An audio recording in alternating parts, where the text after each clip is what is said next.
Vážení a milí študenti, je pre mňa veľkým potešením, že vás môžem prostredníctvom veľkoplošnej obrazovky pozdraviť.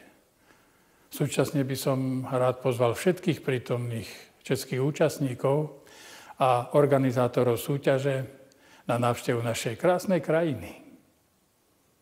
Teraz vám prečítam text z jedného politického programu a vašou úlohou bude v priebehu 30 sekúnd napísať, ako sa dokument volá a v ktorom roku bol vypracovaný.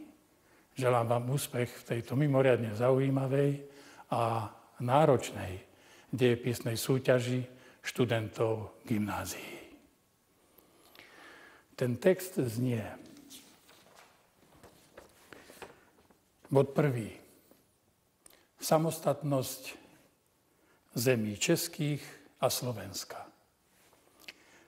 Bod 2. Spojenie českého a slovenského národa vo Federatívnom zväzku štátov s úplnou národnou autonómiou Slovenska, vlastným snemom, vlastnou štátnou správou, úplnou kultúrnou slobodou, tedy i s plným používaním jazyka slovenského, vlastnou správou, finančnou, politickou, so štátnym jazykom slovenským. Bod 3. Volebné právo. Všeobecné, tajné, priame. Bod 4. Forma vlády. Personálna únia s demokratickým zriadením štátu, podobne ako v Anglii.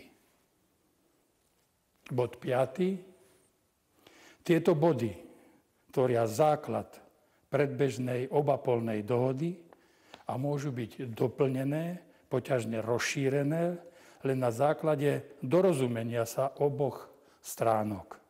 České národné združenie podržuje si právo prípadnej zmeny a to samé právo má aj Slovenská liga.